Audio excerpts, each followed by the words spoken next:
This is glycolysis part 2. On the previous lecture, which is of glycolysis part 1, we have studied about what are the glycolysis, what are the steps involved in the glycolysis, and how much ATP or NADP which we are getting from the process of glycolysis. Along with that, what are the fate of the pyruvate? Because we know that from the glucose it gets converted into a 2-pyruvate, and there is a 10 successive reaction. And after that, this pyruvate have a 3 different fate. Either it will get converted into a ethanol, or acetyl coenzyme A, and then lactate. In this lecture, we are going to see each step in details, like how glucose get converted into a glucose 6-phosphate, and what are the inhibitors, what are the activators, everything. So first, we all know that glycolysis is the process in which glucose is get converted into a pyruvate, and then pyruvate will undergo 3 processes. Either it will form a ethanol, lactate, or acetyl coenzyme A. On the first step of glycolysis, which is known as phosphorylation of glucose, this glucose get converted into a glucose 6-phosphate. जो glucose है वो convert हो जाता है glucose 6-फॉस्फेट में, जहाँ पे जो मेन एंजाइम काम करता है वो है हेक्सोकाइनेज. ये ग्लूकोज का स्ट्रक्चर है जो कि 6 कार्बन स्ट्रक्चर है, और यहाँ पे है एक हाइड्रोक्सिल ग्रुप. तो ये देखेंगे यहाँ पे ये जो होगा एक इरिवर्सिबल प्रोसेस होगा, यानी ग्लूकोज 6-फॉस्फेट बनने के बाद ये ग्लूकोज में ये कन्वर्ट नहीं होगा. बिकॉज हम कई सारे प्रोसेस देखते हैं, gluconeogenesis and all this things, तो वहाँ पे हम पता चलेगा कि इन स्टेप्स की इंपॉर्टेंस क्या है, कि इरिवर्सिबल क्यों है या रिवर्सिबल क्यों है. तो बेसिकली जो ग्लूकोज है वो कन्वर्ट हो जाता है ग्लूकोज 6-फॉस्फेट में. एक इरिवर्सिबल प्रोसेस होता है. यहाँ पे जो मेन एंजाइम इन्वॉल्व होता है वो होता है हेक्सोकाइनेज. हेक्सोकाइनेज एक टाइप का एलोस्टेरिक एंजाइम होता है, और इसकी जो एफिनिटी होती है वो ग्लूकोज के लिए बहुत ज्यादा होती है, क्योंकि इसका जो केएम वैल्यू होता है वो कम होता है. एक हेक्सोकाइनेज होता है जो कि मसल्स वगैरह में ज्यादा होता है, ग्लूकोकाइनेज होता है जो कि लीवर में एक्टिवेट होता है. तो जो ग्लूकोकाइनेज होता है उसका जो केएम वैल्यू वो बहुत ज्यादा होता है, उसका केएम वैल्यू 1 mm होता है, जिसकी वजह से उसकी जो एफिनिटी होती है ग्लूकोज के लिए कम होती है. लेकिन जो हेक्सोकाइनेज होता है इसकी एफिनिटी जो होती है वो ग्लूकोज के लिए बहुत ज्यादा होती है, बिकॉज इसकी जो केएम वैल्यू है वो कम होती है. जितनी वैल्यू केएम की कम होगी उतना किसी भी का एंजाइम का सबस्ट्रेट का जो एफिनिटी होगा वो ज्यादा होगा. इस फर्स्ट स्टेप में जो यहाँ पे एनर्जी इन्वेस्टमेंट फेज है, यहाँ पे एनर्जी यूज होती है और एटीपी जो है वो एडीपी में कन्वर्ट हो जाता है, और यहाँ पे हेक्सोकाइनेज को वर्क करने के लिए मैग्नीशियम की रिक्वायरमेंट होती है. इसका जो मेन एक्टिवेटर होता है वो एएमपी होता है, और इनहिबिटर जो होता है वो ग्लूकोज 6-फॉस्फेट होता है. कि अगर ग्लूकोज 6-फॉस्फेट की कंसंट्रेशन बहुत ज्यादा बढ़ जाएगी तो वो ये सिग्नल देगा कि अब जो है ग्लूकोज 6-फॉस्फेट की जरूरत नहीं है, तो इसको अब यहाँ पे इनहिबिट कर दिया जाए. तो on the first step glucose will get converted into a glucose six phosphate with the help of enzyme which is known as a hexokinase, and this is a energy investment phase where ATP will get converted into a ADP which requires magnesium. Hexokinase required magnesium to do work. Okay, it has high affinity for glucose. Its activator is AMP and inhibitor is glucose 6-phosphate. Second step में there is a conversion of glucose 6-phosphate to fructose 6-phosphate.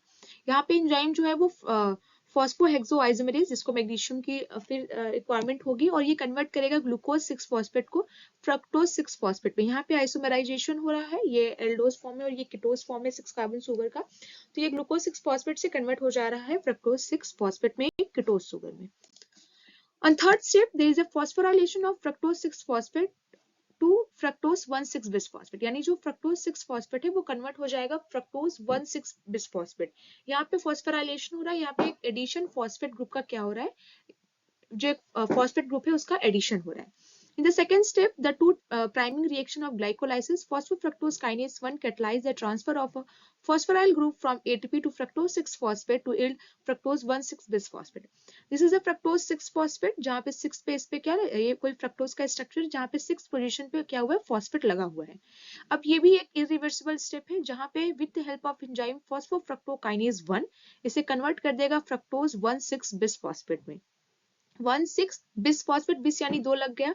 यहाँ पे 6 position पे तो phosphate था ही, इसी के साथ साथ जो फ्रक्टोज का फर्स्ट पोजीशन है यहाँ पे भी आके एक फॉस्फेट ग्रुप लग गया. यहाँ पे ये भी एक एनर्जी इन्वेस्टमेंट फेज होता है जहाँ पे एटीपी जो है वो फिर कन्वर्ट हो जाएगा एडीपी में. पहला एनर्जी इन्वेस्टमेंट फेज था फर्स्ट, जहाँ पे हेक्सोकाइनेज वर्क कर रहा था, ग्लूकोज 6-फॉस्फेट में कन्वर्ट हो रहा है.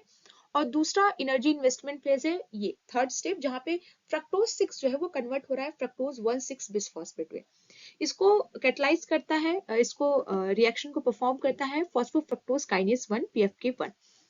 ये जो स्टेप थर्ड होता है ये एक मेजर रेगुलेटरी स्टेप होता है और रेट लिमिटिंग स्टेप होता है.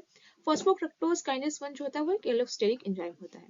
इसका जो मेन एक्टिवेटर है वो एटीपी होता है और सिट्रेट होता है, और जो इनहिबिटर होता है वो फ्रक्टोज 6 फॉस्फेट और एएमपी होता है। So there is some mistake.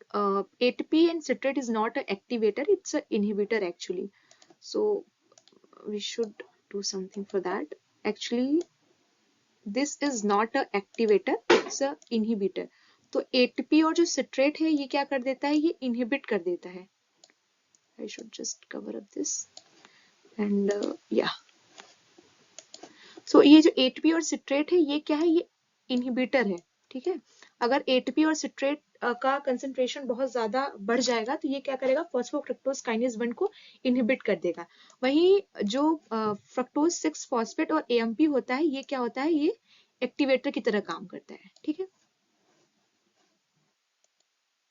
क्योंकि अगर एटीपी का कंसंट्रेशन बहुत बढ़ जाएगा तो वो क्या करेगा, इनहिबिट कर देगा इस प्रोसेस को। और अगर सिट्रेट का कंसंट्रेशन बहुत ज्यादा बढ़ जाता है तो सिट्रेट क्या करता है कि बेसिकली जो सिट्रेट करता क्या है कि ये इनहिबिट कर देता है फॉस्फोफ्रक्टोज काइनेस 1 को, जो कि ये मेजर स्टेप है इसका, इसको इनहिबिट कर देता है जिसकी वजह से, और ये एक्टिवेट कर देता है एसिटिल कोएंजाइम एक कार्बोक्सिलेज को, यानी जो फैटी एसिड की सिंथेसिस है उसको एक्टिवेट कर देता है। इसी वजह से जो फॉस्फोफ्रक्टोकाइनेस 1 का जो इनहिबिटर होता है वो एटीपी और सिट्रेट होता है, और जो एक्टिवेटर होता है वो फ्रक्टोज 6 फॉस्फेट होता है और एएमपी होता है। After that, in the fourth step, there is a cleavage of fructose 1,6-bisphosphate. The enzyme fructose 1,6-bisphosphate aldolase, often simply called as aldolase, catalyzes a reversible aldol condensation. Fructose 1,6-bisphosphate is cleaved to yield two different triose phosphate. There is a glycerol dihyde 3-phosphate and aldose and dihydroxyacetone phosphate a ketose. तो अब जो fructose 1,6-बिस्फॉस्फेट है इसका होता है cleavage, जिसपे enzyme जो main work करता है वो है एल्डोलेज। एल्डोलेज यहाँ पे मेन एंजाइम वर्क करेगा और ये क्या करेगा, इसको ब्रेक कर देगा टू मेजर पार्ट में, ठीक है। एक ये हो गया और एक ये हो गया। जो पहला है वो है ग्लिसरॉल्डिहाइड 3-फॉस्फेट, जो कि एक एल्डोज फॉर्म होता है। ये 6 कार्बन का सुगर होता है और ये ब्रेक डाउन हो जाता है दो मेजर पार्ट में, एक ये 3 कार्बन का और एक ये 3 कार्बन का, यानी एक 3 कार्बन का डाइहाइड्रोक्सी एसीटोन और एक 3 कार्बन का ग्लिसरॉल्डिहाइड 3-फॉस्फेट। अब जो एल्डोलेज है ये दो टाइप का होता है मेजर। एक क्लास 1 होता है एल्डोलेज जो कि एनिमल्स और प्लांट्स में ज्यादा पाया जाता है, और क्लास 2 जो एल्डोलेज है वो फंजाई, एल्गी एंड सम जो अदर बैक्टीरियाज है वहां पे पाया जाता है। Now there is an interconversion of triose phosphate, जो fructose 1,6-bisphosphate से बेसिकली डाइहाइड्रोक्सीएसीटोन फॉस्फेट का कन्वर्जन हो जाता है और ग्लिसरॉल्डिहाइड 3-फॉस्फेट में। अब ये दो स्टेप अलग अलग चलने से अच्छा है कि जो डाइहाइड्रोक्सीएसीटोन है वो कन्वर्ट हो जाता है ग्लिसरॉल्डिहाइड 3-फॉस्फेट पे, और अब जो दो ग्लिसरॉल्डिहाइड 3-फॉस्फेट है वो अब पूरा रिएक्शन जो है वो परफॉर्म करेंगे। पहले एक ग्लाइकोलाइसिस था और इस एक ग्लाइकोलाइसिस से बनता है फ्रक्टोज 1,6-बिस्फॉस्फेट, और ये जो है वो कन्वर्ट कर देता है दो में, एक बनता है डाइहाइड्रोक्सी एसीटोन और एक बनता है ग्लिसरॉल्डिहाइड 3-फॉस्फेट। अब फर्दर क्या होगा कि जो ये तो ग्लिसरॉल्डिहाइड 3-फॉस्फेट यहाँ पे प्रेजेंट ही है, लेकिन जो ये डाइहाइड्रोक्सी एसीटोन है ये भी कन्वर्ट हो जाता है ग्लिसरॉल्डिहाइड 3-फॉस्फेट पे, ठीक है। और दोनों क्या है, 3-3 कार्बन शुगर के हैं, तो ये 3 कार्बन के अब क्या होगा कि दो मॉलिक्यूल्स जो है वो साथ में चलेंगे, यानी पहले ये 6 कार्बन का था, अब दो मॉलिक्यूल्स जो हैं वो साथ में चले गए ग्लिसरॉल्डिहाइड 3-फॉस्फेट को। इसको परफॉर्म करता है एंजाइम जिसको बोलते हैं ट्राइओस फॉस्फेट आइसोमरेज, ठीक है। आइसोमराइजेशन करेगा, कीटोन फॉर्म को कन्वर्ट कर देगा एल्डिहाइड फॉर्म में। जो नेक्स्ट 1 to 5 जो फेज होता है वो एनर्जी इन्वेस्टमेंट फेज होता है, यहाँ पे एटीपी खर्च होता है, लेकिन जो 6 to 10 फेज होता है उसको बोलते हैं पे ऑफ फेज ऑफ ग्लाइकोलाइसिस, क्योंकि यहाँ पे एटीपी और एनएडीएच का क्या होता है, फॉर्मेशन होता है। तो on the 6th step oxidation of glyceraldehyde 3-phosphate to 1,3-bisphosphoglycerate, ठीक है, RATE, that will be T glycerate। तो ग्लिसरॉल्डिहाइड 3-फॉस्फेट जो है वो यहाँ पे एक इनऑर्गेनिक फॉस्फेट के साथ ऐड होके कन्वर्ट हो जाता है 1,3-बिस्फॉस्फोग्लिसरेट। यहाँ पे पहले एक ही फॉस्फेट था जो कि 3rd कार्बन पे लगा हुआ था, अब यहाँ पे क्या हुआ कि एक नहीं जबकि दो फॉस्फेट जो है, एक ये और एक ये, दो फॉस्फेट जो है वो ऐड हो जाएंगे, ठीक है। और यहाँ पे क्या होगा, NAD प्लस जो है वो कन्वर्ट होगा NADH प्लस H+ पे, और यहाँ पे जो मेन एंजाइम इन्वॉल्व होगा वो है ग्लिसरॉल्डिहाइड 3-फॉस्फेट डिहाइड्रोजिनेस, ठीक है। और इसका मेन जो एक्टिवेटर होता है वो आइडो एसीटेट होता है, इसका मेन एक्टिवेटर आइडो एसीटेट होता है। यानी अब हमें क्या हुआ कि NADH प्लस H+ जो है वो मिला, यानी पहला ग्लिसरॉल्डिहाइड 3 फॉस्फेट और एक इनऑर्गेनिक फॉस्फेट आपस में ऐड होके फॉर्मेशन कर रहे हैं 1,3 बिस फॉस्फोग्लिसरेट का, ठीक है।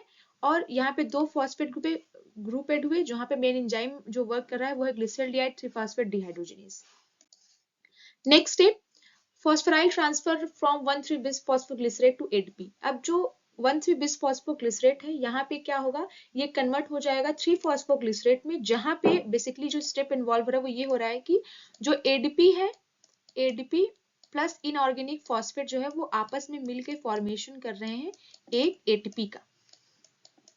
पहले अब ये जाके हमें क्या हुआ, पहला जो है वो ATP मिला, लेकिन क्योंकि दो ग्लिसरॉल्डिहाइड 1,3 बिस फॉस्फोग्लिसरेट जो है वो अभी क्या है, दो हैं, क्योंकि ग्लिसरॉल्डिहाइड 3 फॉस्फेट जो था वो दो था, क्योंकि डाइहाइड्रोक्सी एसीटोन जो था वो ग्लिसरॉल्डिहाइड 3 फॉस्फेट में कन्वर्ट हो गया था। तो 1,3 बिस फॉस्फोग्लिसरेट भी जो है वो दो है, तो यहाँ पे दो ATP का जो है वो फॉर्मेशन बेसिकली पूरा होगा, यानी जो नेट गेन अभी तक हुआ है ATP का वो दो ATP का हुआ है और दो NADPH प्लस H+ का हुआ है। यहाँ पे जो मेन एंजाइम इन्वॉल्व होगा वो है फॉस्फोग्लिसरेट काइनेज, ठीक है। और यहाँ पे इसको जरूरत पड़ेगी मैग्नीशियम की। तो 1,3 बिस फॉस्फोग्लिसरेट कन्वर्ट हो गया 3 फॉस्फोग्लिसरेट में, जहाँ पे दो ATP मिला। अभी तक दो ATP खर्च हुआ था, बिकॉज एक फर्स्ट स्टेप में एक थर्ड स्टेप में, और दो ATP जो है वो हमें मिल भी गया, यानी जितना खर्च हुआ और जितना मिला वो क्या हो गया, इक्वल हो गया। अब जो मिलेगा वो गेन होगा, नेट गेन होगा। नेक्स्ट स्टेप, जो 3 फॉस्फोग्लिसरेट है, यहाँ पे म्यूटेज बेसिकली वर्क करेगा, मैग्नीशियम की रिक्वायरमेंट होगी और इसे 2 फॉस्फोग्लिसरेट में यानी C2 से C3 में इसका क्या हो रहा है कि कन्वर्जन हो जा रहा है, यानी C3 से C2 में कन्वर्जन हो रहा है, कुछ नहीं हो रहा है। 3 फॉस्फोग्लिसरेट से जो फॉस्फो ग्रुप है वो ट्रांसफर हो जा रहा है 2 फॉस्फोग्लिसरेट में। ये स्टेप है जहाँ पे 2 फॉस्फोग्लिसरेट है वो कन्वर्ट हो जाएगा फॉस्फोइनॉल पारुवेट में, जहाँ पे वाटर निकलेगा। मेन एंजाइम जो वर्क करेगा वो इनोलेज जो है वो वर्क करेगा। This is the main step where we will see there is a transfer of the phosphoryl group from phosphoenol pyruvate to ADP. There is a ADP. Okay, so last step होता है glycolysis का, जो 10th step होता है glycolysis का। इसमें क्या होगा कि जो फॉस्फोइनॉल पायरुवेट अभी बना है, यानी अब ये कन्वर्ट हो जाएगा पायरुवेट में, ठीक है। कितने, दो पायरुवेट में, दो पायरुवेट में ये कन्वर्ट हो जाएगा। अब यहाँ पे फिर नेट गेन होगा, यानी यहाँ पे फिर क्या होगा कि जो ये भी एक सबस्ट्रेट लेवल फॉस्फोराइलेशन यानी जहाँ पे हमें ATP मिलता है। जैसे एक पिछले जब हमें ATP मिला था वो भी एक सबस्ट्रेट लेवल फॉस्फोराइलेशन था, यहाँ भी होगा। यहाँ पे क्या होगा, ATP मिलेगा किससे, ADP से, ठीक है।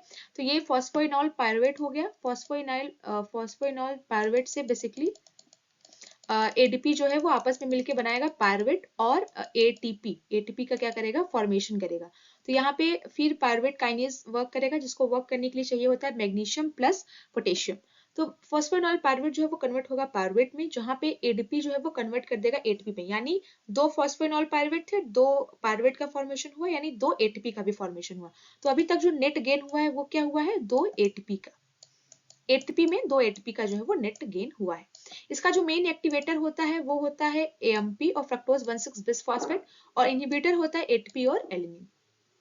ये ATP अगर बहुत ज्यादा प्रेजेंट रहेगा तो उसको क्या ही जरूरत है और ATP बनाने की, तो वो उसे इनहिबिट कर देगा। लेकिन यहाँ पे क्योंकि हमें ATP चाहिए, ATP की कमी है तभी तो ATP चाहिए, तो अगर ATP बहुत ज्यादा रहेगा तो वो इनहिबिट कर देगा। लेकिन अगर AMP है या फ्रक्टोज 1,6 बिसफॉस्फेट है तो ये इसे क्या करेगा, एक्टिवेट करेगा, ठीक है। अब ये पूरा जो है ये क्या है, नेट गेन, कि अभी तक कितना मिला, जो पूरा प्रोसेस हुआ उसमें इन्वेस्टमेंट कितनी हुई और हमें मिला कितना, ठीक है। क्योंकि एक ग्लूकोज से मिला एक ग्लूकोज से दो पायरुवेट तो बना, वो तो समझ में आ रहा है, लेकिन और क्या गेन हो रहा है। एक ग्लूकोज मॉलिक्यूल्स था, 2 NAD plus 2 ADP plus 2 inorganic phosphate. Basically मिला क्या, 2 पायरुवेट की फॉर्मेशन हुआ, ठीक है, जिसकी 3 डिफरेंट फेट है। 2 NADH का फॉर्मेशन हुआ, 2 H+ का फॉर्मेशन हुआ, 2 ATP का फॉर्मेशन हुआ और 2 वाटर, क्योंकि वाटर वहां पे निकला था। तो पूरा नेट गेन जो है वो पूरा इतना होता है। इसी वजह से जो ग्लाइकोलाइसिस की प्रोसेस होती है वो बहुत इंपॉर्टेंट होती है, because you are getting pyruvate plus NADH. NADH is very important in the further reaction you will see. Along with that, you're getting 2H plus 2 ATP and 2 H2. So, okay, that's why when one glucose get converted into a pyruvate, along with pyruvate, you are getting all these things. That's all about the glycolysis. Thank you.